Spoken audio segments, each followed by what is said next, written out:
Hey, it's Broken Office Chair, a podcast produced by Alternatives. Broken Office Chair is hosted by Alternatives Executive Director Bessie Alcantara. Bessie's a Chicago native, first-generation Salvadoran Mexican-American who's passionate about dismantling systemic racism. In each episode, Bessie will be joined by her friends and colleagues who are ready to speak candidly about their experiences as people of color in their various professions. In the episodes, they'll address topics such as issues in the nonprofit sector, racial equity, DEI in practice, and much, much more. So stay tuned. All right, so today I am joined by Vu Le, who writes the blog nonprofitaf.com. He is the former executive director of RVC, a nonprofit in Seattle that promotes social justice by supporting leaders of color, strengthening organizations led by communities of color, and fostering collaboration between diverse communities. Thank you for joining me. Thank you for having me. I'm excited. Same. So I want to kick it off. I know that we sent you some questions, but I want to kick you off by telling you that we have to give you credit for the name of this podcast. Oh, really? Yes, it was inspired by one of your blogs or a couple of your blogs. So Monica, our development director, was like, we need to call it, because she's the one who told us all about your blog. And she was like, we have to call it Broken Office Chair as a symbol of everything that's wrong with nonprofits. And then she referenced your blog. Thank you. I am honored. That's really great. It made my whole day. And so we laughed about it too, because we took a vote on our staff for names and it also just won. So everybody just loved the rationale behind it. So I just had to let you know that. Oh. So to kick it off, though, you have in your at Alternatives, we're really into astrology and we chat about it all the time. And we make a lot of jokes about it. And so when you put in your bio that you're a Pisces, obviously everybody's like honed in on that. And so our first question is like, how does that influence the way that you show up in the world? You know, I have not been asked an astrology question before, so this is very exciting. Yes, I am a Pisces. I'm a very proud Pisces, and we Pisces are the best signs in the zodiac, obviously. I totally disagree, but no. What sign are you, Bessie? I'm a Virgo. Virgo, you're so uptight. You're just like banal and just you know. I don't know if that helps or hurts in an ED position, but continue. It probably helps, if you want to be boring as an ED. I did not show up to be a talk today. No, Pisces are great. We're we're kind and compassionate and creative and intuitive and humble and modest. It's like all the great things. So that's how it helps me show up. Have you noticed if there is a best type of sign that makes a good ED or a good board member? I don't know. I mean, I do got to give props to the earth signs, the Virgos and the Capricorns, because y'all are very well organized, right? And like get stuff done with your to-do lists and your budgets and all that stuff. So I think, yeah, sure. So yeah, if you want to be all organized and get stuff done as an ED, then fine. If you want to be visionary, you need like a water sign. So, yeah. Fun fact, I didn't do this intentionally, but so I'm a Virgo. My finance director is a Capricorn and my senior director is a Taurus. But then my development director is a Cancer and my program director is a Scorpio and our assistant is a Pisces. Aw, that's a great combo. I'm kind of worried about the program director, though, being a Scorpio. Scorpios are vengeful. Yes, she has a little bit of a temper on her. Yeah. It's just a little. They hold grudges. They do. Yeah. And she has the intensity of a Scorpio. That's my rising sign is Scorpio. So that was going to be one of my questions. Yeah. What is your moon sign? It's Scorpio. And so I seem all nice and sweet, but I will stab people. So my rising is a Capricorn. Oh, great.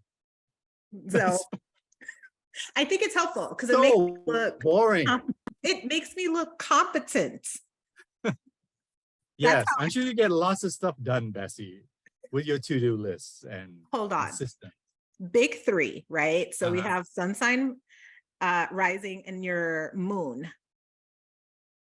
What? So your moon's a Scorpio too? I don't know what my moon is. I See, think no, my moon is also a Scorpio. if you were a Virgo, you would have showed up prepared for that. No, I'm a Pisces. I just go on my intuition, you know. Just like whatever I feel. I feel like I might be a Cancer. I don't know. We'll go with I that. feel like that is a very Pisces thing to say. We so I always say that my one saving grace in my personal life is that my moon is in Gemini. So it tempers down everything else. Yeah. Geminis can be very fun. Not always dependable, but they're fun. Yeah, I think some people would say the same thing about me. Except at work when my Virgo and Capricorn show up strong. We should just have an astrology podcast, you know. I Astrology. am totally down with this. And Deanna would love it because Deanna pulled up everybody's charts within the last couple of weeks to basically read all of our personalities and figure out what she was dealing with. Yeah. She sounds like a Capricorn. Pisces. She's a Pisces? She's a Pisces. I know Oh, she's great. jumping right now. Yeah. Deanna's my favorite among all of y'all, just so you know. Maybe. You know, you're going to break Monica's heart when she listens to this podcast. Is she a Pisces? No, she's a Cancer. So Well, she's tell her like, come back when she's a Pisces. Then she can be the favorite. Yeah. you know what though? She's like second favorite in everything. She has the middle child syndrome, hardcore. So I'm definitely going to rub this in. So going into work though, I'm just going to ask you, like, what made you kick off this blog? Yeah, it was a funder. It was one of our funders who asked me to write from a grantee's perspective. And I thought, oh, it's a funder. I can't say no. You know, you can't say no to a funder when they request something, right? Because of the power dynamics. So I decided to write for them as one of their grantees. I wrote a guest blog post. But I wanted it to be funny because I think we have so much academic stuff already. So I decided to make it a humorous blog post ironically, about like broken office chairs and how we hoard things in nonprofit. Like we would just like save stuff because we have this like scarcity mentality where if someone's like, hey, I have 8,000 number 2 pencils. Would you take it? And we're like, yeah, I'm sure we can use it in our after school program or something. So we ended up with like thousands of coloring pencils and math notebooks and all sorts of stuff. And I wrote a blog post about that.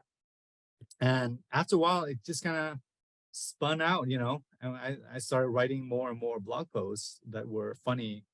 And I think people liked them. And so it spun off into nonprofit with balls before it became nonprofit AF. No, I think that because I was pointed to it at the beginning of my journey at Alternatives, and I think that it resonates so much with folks because it's like somebody saying what we all feel in these positions and have historically been taught to be scared to say. Yeah, I think our sector is full of very nice, brilliant people, but we are oftentimes just frozen with fear because we're afraid of losing our donors, we're afraid of losing funding, we're afraid of offending our clients and the community members. There's a lot of fear in the sector. Have you experienced any repercussions once you started this blog? Because you've been saying some pretty controversial things on there. I feel like you say it much better than I do because I don't have as much humor when I'm angry. But that's that Capricorn thing, I think, that we were talking about earlier. But have you experienced any backlash? Not really, not externally. Ironically, it's always been the few times that I had pushback was from my own board members when they were like, we're afraid that what you're saying is going to end up costing us in terms of funders getting offended. And yeah, sometimes the funders get offended and they're like, you know what, like, I can't believe you said this. But like, I don't point out individual funders, you know, until recently, right? At least not on the blog. But I'm like, hey, look, funders, like this is what some of you do, and it's not helpful. But I'm not like, hey, XYZ Foundation, like you need to do this and you suck at this or whatever. Generally, that doesn't happen until later when I'm on Twitter and I have hashtag crappy funding practices, right? But the Mhm. blog itself, it's very general about what's going on in our sector. And so a few of the funders who do get fragile about that, yeah. And I think there's a few who've expressed that they were disappointed or frustrated at some of the things that I say, or they use things like, well, why don't you propose solutions? And I'm like, I do propose solutions. It's just that I have something I came up with called solutions privilege, where people who are really privileged, they don't actually see the solutions that would challenge their privilege. So if you're like, well, my solution is this, like they cannot register the solution, Mhm. right? And so a lot of these funders are always like, why don't you propose solutions? And I'm like, yeah, I have proposed solutions. Like you need to, it's like pay more taxes, like that. So, but overall, though, no one has like not given funding or removed funding because of something I said. No, it makes me think of that. If you're a little sensitive, it makes me think of the song. You probably think this song is about you. Yeah, So if you're a little upset, you may need to examine your own practices there for a second. absolutely. Yeah. And I think funders actually overall, I do think a lot of funders appreciate the feedback because of the power dynamics, we're not really honest with them oftentimes, right? Mhm. And so something that I always hear from funders is I just never know if the nonprofits I'm working with are telling me the truth because, like they could be just saying things that they think I want to hear because they don't want to lose funding. And that does happen, right? We kind of do that. And so when I say stuff, a lot of the funders, I do get good feedback from funders who are like, we really appreciate you saying that because we never considered it that way before. It's interesting though, because I think funders teach you to not be honest. We Yeah. had a situation while we were still in the pandemic where there was a lot of funders removed their goals, their reporting criteria, all these things that I'm like, you could have have done that. But one funder in particular, before everybody else was pushing for us to set a certain number of young people served. And we were like, we're not making those commitments right now because our staff is still remote. It's still like, I think they were asking us about like in-person services specifically. And we're like, we're not going to make that commitment. We don't want to put our staff at harm's way. These other methods work, et cetera. And they kept pushing it and they kept pushing it. And one of the things they said to me was, well, everybody else has committed to something. And I'm like, well, I'm not going to do it. And they pulled their funding. Oh, I'm sorry, Bessie. What It was assholes. right. And it was really early, like I said, really early on because what has happened at Alternatives is that we have pivoted to being a lot more outspoken since I came on board, which was in the last, oh God, almost 5 years now. And so it was like a change of pace for everybody to learn this. And I think I started becoming more outspoken a little bit about 1.5 years in. And of course, it coincided with everything else that was going on. But it also, because I came on board in 2018, end of 2018, but it was always in our plan to be this way. Yeah. And so it was one of our first site visits in which we were like saying these things. And then the first thing we do is get shut down. And so it would have been really easy to just not do it anymore. Yeah. I'm glad that you do not let that deter you because I feel like we need to be a lot more outspoken in the sector. We're going to address the systemic issues that we're set out to address, right? We can't just be beholden to funders who are wonderful. I mean, many of them are wonderful people, Mm-hmm. but a lot of them are the least knowledgeable people in the Mm-hmm. entire sector. Mm-hmm. I mean, like just talking about racial diversity and stuff among foundation trustees and board members and staff and so on. Yeah, just that alone means that you don't have the same level of lived experience, right? Mm-hmm. And then the people who are most powerful are like the trustees who are mostly white people and they are even less knowledgeable. They are never there for these conversations. So for these folks to actually have a bearing on what we do as people who are actually on the ground connected to the community, I think that is quite ridiculous. And we've been way too nice. And the more nice we are, the more we perpetuate the system. So I'm really glad that you and Alternatives and, like are actually speaking out and being bold about this. Yeah, That thanks. is, I appreciate that. That is what a lot of what has helped us start this podcast and other events that we have, really challenging other EDs to speak up, because it still resonates with me that what other executive directors was basically weaponized against us. Like all the other EDs did that, therefore you should too. And I think that happens a lot where folks agree. And I'm like, I had a conversation with somebody else recently, and I'm like, what would it look like if we all stopped doing the things that funders request us to do? And they would be forced to change their process. Absolutely. We need to start organizing a little bit more. The systems have us kind of like competing with one another, right? In this Hunger Games. And we're just fighting with one another for crumbs instead of getting together. I see more inspiring examples of people actually organizing though. Like over here in Seattle, like a bunch of EDs of color, over 180 of us got together and wrote an open letter to the funders in the beginning of the pandemic and said, look, our communities are being disproportionately affected by the pandemic, and you need to at least double the amount of money that you're giving out. It needs to be over the next 5 years. It needs to be multi-year, like general operating funds. And they asked the funders to sign a pledge, and several of them did. Right. So we had to start doing a much better job organizing. I would love to hear more about that, because I don't think we have that level of organization here. And I feel like Seattle is way further ahead in that type of process, because I also found out that there was that collaborative of executive directors of color that are funding sabbaticals for other. I think it might be the same group. Yeah. Okay. I think it might be the Washington BIPOC ED Coalition. And okay, they are really big into like really protecting leaders of color from burnout and ensuring, like it's great. So yeah, that's one of the things that they supported was sabbaticals and getting funders to fund that. I think it's great. I think it needs to be everywhere. I think EDs all across the globe needs, not just EDs, but like leaders in general, I think everybody, Yeah. one of our issues, we do a lot of capacity building with teachers around restorative justice and trauma-informed services. And one of our lessons through the pandemic was that teachers had a hard time talking about instruction and how to work with their students because their own mental health was so impacted. And then I think about, like, I have therapists on staff, the toll that it took on them to do therapy and take care of their own households. And as soon as the pandemic was over, in quotation marks, people quickly forgot that there's been people who work through this entire thing, taking on other folks' burden and having their own.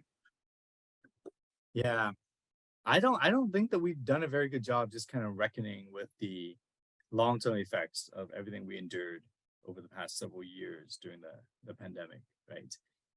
And our sector has borne a brunt of it because, like, a lot of us weren't able to take a break because the demands for services were so high, our community needs were so high. So while other professions might be able to take a break or so, a lot of leaders in this sector just could not because there's just so many people in crises here. And I am not so sure how many funders are actually paying attention to this and providing resources. I think there are some inspiring examples, again, like the Washington Women's Foundation over here. They created these grants, like $100,000 grants, rest and repair awards for individual Black women. It's like $100,000. And you can do whatever you want with it. You can use it to pay. That's amazing. Mortgage. Yeah, for Black women leaders in the sector. And I think that is really vital, and more funders need to start doing that. What do you think of the state of DEI or anti-racism initiatives today? I think there's lots to work on, right? We don't just like solve DEI or whatever. Like, so right now I know there's lots of people talking about like the death of DEI and all this stuff. And I'm just like, whatever we call it, okay? It is systemic injustice. It is like, if you want to come up with a new term for it, that's fine. But the reality is that we have people from marginalized communities who are suffering in this like inequitable system, and we need to figure out how to address it. That's like the whole point of our sector, really, right? And so you can spend all this time wringing your fingers or, whatever, wringing your hands, being all nervous because DEI is no longer a popular term or whatever. But like, I don't know. It's similar to, I guess, I'm just shooting off the top of my head. It's like the same as people were like, well, the term nonprofit is terrible because why are we defining ourselves by what we're not? Like, why don't we call ourselves the I social profit sector or whatever? I'm like, I I don't have care what we call literally it. never heard that. No, No, that is it's something. all over. Bessie. Like every few months, someone will pop up. Someone will be like, well, the biggest issue is that we call ourselves nonprofit. We need a better name. Like that's the biggest issue right now. That is not the biggest issue. Okay, we call ourselves whatever we want. The issues are like systemic. And so I think it's the same with DEI. Like if you don't like the term DEI, fine, use a different term. But the reality is that we have a whole bunch of injustice right now, and we need to tackle it. So let's focus on that. Do you feel like the conversation is a distraction, or not even just, but is actually intentionally being utilized to distract from the work that needs to happen? Absolutely. I mean, look at the term woke, right? Mhm. What And is it called? The look how it's anti- been, yeah, like the anti-wokeness and how the term woke has been weaponized for Mhm, basically anything that conservatives don't like, mhm. right? And then instead of us being like, look, whatever, like F you, like we got shit to do. We start debating with them about how woke is no, like we start debating with people as if their opinions are valid in this situation. We start both siding these types of issues. Like, I don't care if you don't like woke or not. Like, shut up. Like, we got shit to do. Just start working on things, okay? And so don't give like all these haters the opportunity to platform their ridiculous views on stuff. This is how we have like anti-vaccine people or flat earthers, or people who like IPA beers or whatever, like Or people who prefer Pisces. Continue. how dare you? Pisces are the best. Right? But the point is, right? We need to like control the narrative much better. We have not been doing that very well because we let other people control the narratives and the parameters that we do our work in. And I want us to stop. So, for example, the DEI stuff, like we need to stop having conversations with people who are deniers of racism. The colorblind people, for example, who are just like, I don't see color. Like I kind of stopped arguing with them. Because Mhm. I remember in the past where I'm like, well, if you're colorblind, it's another form of racism. And have you heard blah, blah, blah. And now I'm just like, you know what? You have not done your homework. You're not even on the same level to have a conversation with me and other people who have been thinking about these issues for a long time. We're not here to educate you for free. Like you're like that one kid who missed all the lectures in college, in that one college class. And you come in one day and you start arguing with the professor and everyone else who've been doing their homework. No, sit your ass down. And okay, until you're more knowledgeable, shut up. Like that's Mhm. the kind of sort of messaging that we need to have moving forward when it comes to DEI and other conversations. So I've stopped doing that kind of work a while back. However, where do you think our white allies, and I'm putting allies in quotations as well for the purposes of this conversation, where do you think our white allies fit in this type of work? Do they? Of course they do. I mean, white folks are still the majority, like that's still the biggest group and with the most power and privilege here. This work is really about them, right? Correcting for the injustices that they've caused or the privileges they've experienced because of the injustices. So absolutely, they have not only a role to play, but like a primary role in addressing racism. And so, yeah. Do you think though that it's their role to, like, the people that we won't deal with, right? Because we don't want to do that extra labor. Do you feel like that's where they come in? Absolutely. Yeah. Just like if you miss several classes, right? Several lectures, well, you go to a friend and be like, hey, I missed several lectures. Can I borrow your notes? You need to do that before you get involved with the main classroom discussion, right? Right. And so, white allies can be that the sort of buddy that can actually pull their friend aside who missed the lectures and be like, hey, we actually, I have some time. Let's go. I can give you my notes so that you can actually participate. and be knowledgeable. So this actually brings me to one of my questions. What is the biggest mistake do you think that white nonprofit leaders make? You don't have to narrow it down to one, but what stands out to you? I think that sometimes people think of DEI or doing this work, anti-racism work, as like spring cleaning, where it's like, oh, it's spring cleaning, we got to do it. Let's make a checklist of all the things we need to do. And it's exhausting, but it's rewarding when the house is all clean and all this stuff. When I'm like, okay, that's good in some ways, but if we're going to talk about real, authentic work, anti-racism work, it's not like spring cleaning. It might be like burning down the whole house and then Right. rebuilding it, right? Mm-hmm. From the studs up, right? Mm-hmm. You gotta like remove the foundation. And that means certain things. Like, what does this actually mean for white leaders? It might mean it's more than just like, oh, how do we increase our women of color salary into like, maybe I need to leave as a white leader, right? Or maybe I need to take a significant salary cut so that women of color can be paid more equitably here. So if you're not willing to give up stuff, then you're not actually doing like deep, meaningful DEI work. So like, I think that that's what it needs, like for authentic anti-racism DEI work, is you need to be able to be willing to give up power and resources or whatever, and have like these really honest conversations about that.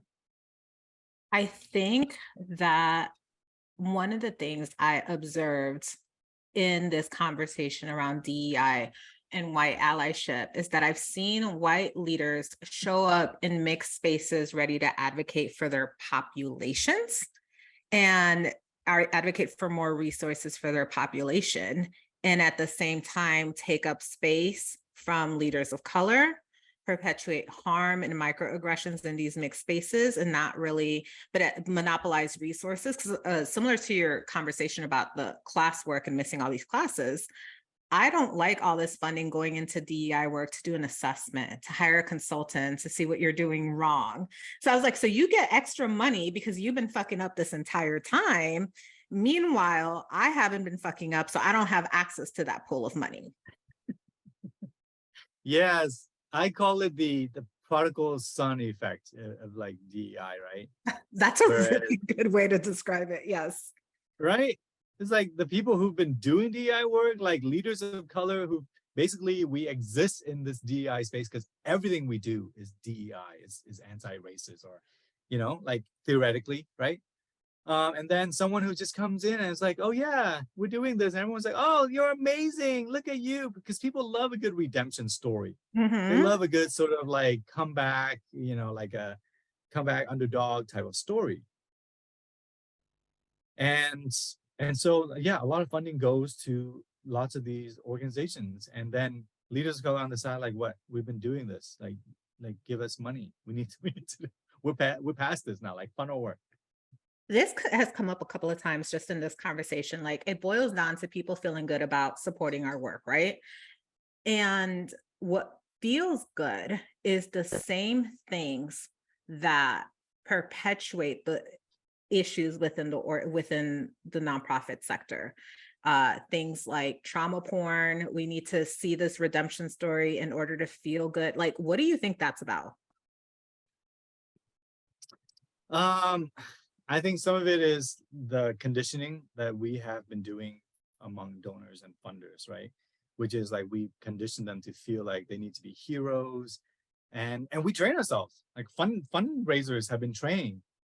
Make sure that you center the donor, make sure that their feelings are being up-centered and all this stuff. Make sure they feel like heroes. Make sure you use the word you at least 28 times in every appeal letter. You did this because of you, stuff like that, right?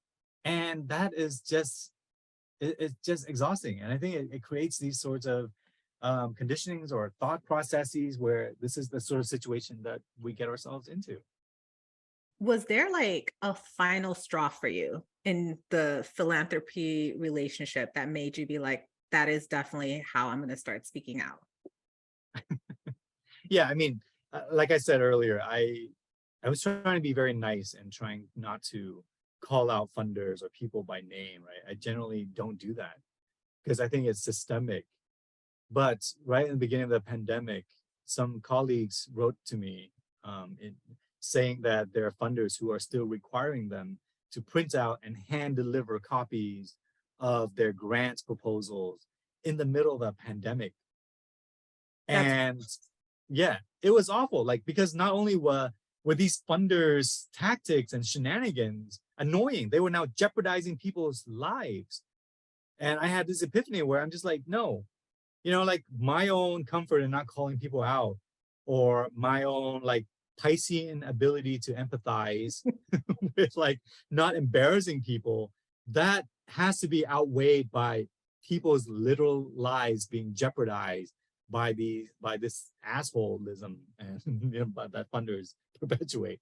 So I started the hashtag crappy funding practice, where I will call out funders by name, and have been doing that for the past like 5 years or so, where it's like, hey, XYZ Foundation, this is ridiculous.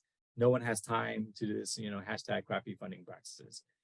And that has kind of shifted my thinking, which is like, who are we trying to protect here? Who are we prioritizing? Whose safety are we prioritizing? This psychological safety of funders, or like the actual livelihood and well-being of the people in the sector who are addressing systemic injustice? And so we need to have our priorities right when we do this work. We've talked quite a bit about all of the problems, right?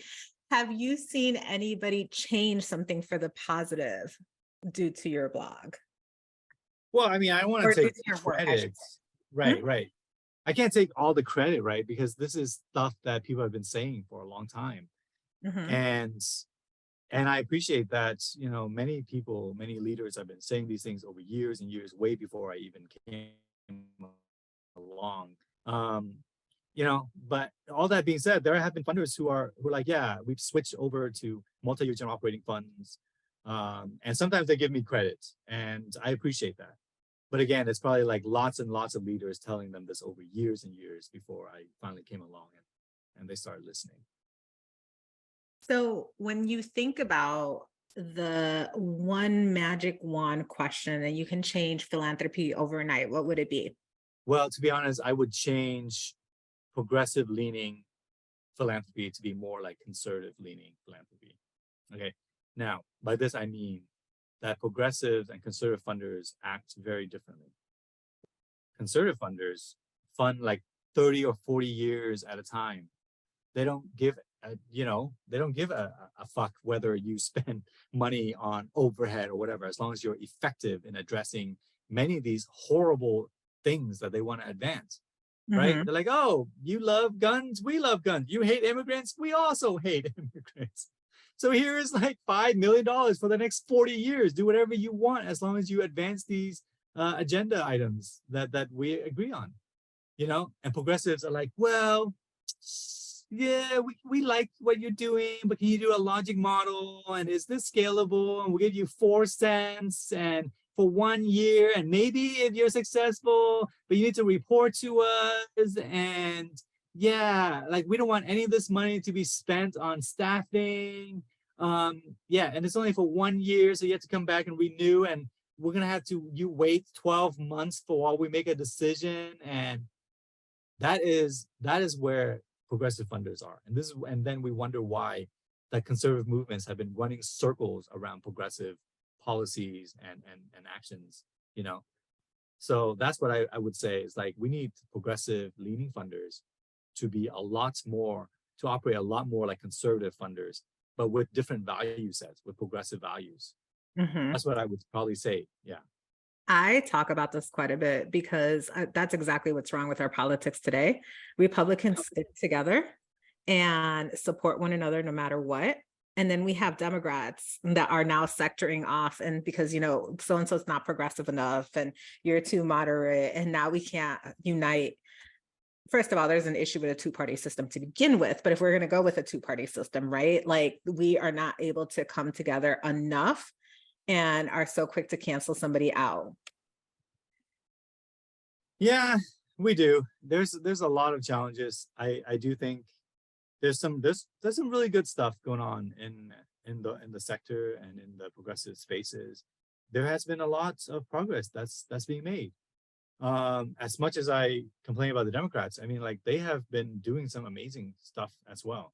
Or at Now, least for our trying to. sector, yeah, at least trying to. And you know, like they're actually like saving us from fascism right now. Like this is, Mhm. it's so I think that we need to rally, like you said, you know. So I don't want to criticize our side too much and kind of fall into that same sort of like mentality that we criticize, this sort of meta criticism here. And at the same time, in our sector, we need to do a way better job of just, uniting, organizing, and putting aside our differences to really focus on getting some stuff done. There was this really interesting study just done that I think I saw today that said that we are advocating doing the least public policy and advocacy in the nonprofit sector that we've done in years. I think it's like Yeah. 20 years. Yeah, I Do you saw want to that. react to that? It's not surprising. It is just very sad. And I mean, I for years now, I know many other people in our sector have been like, look, we need to fund advocacy. We need to fund voter registration. We need to fund lobbying, whatever we need to do, because like everything that we're doing in the sector is responding to all these fires that are being set by, you know, at the policy level by conservative movements and leaders, right?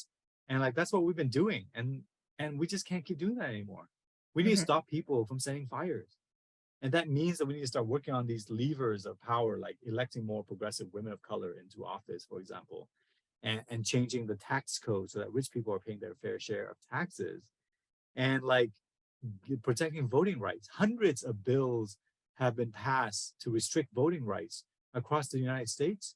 And our sector's response over the past several years has been, man, sorry, that's really not in our wheelhouse. That's like mission creep for us.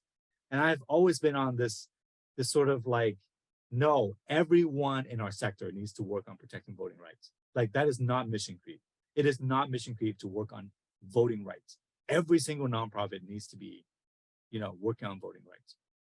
And so we need to do just a way better job with advocacy, but we also need to be focused around like what kind of advocacy.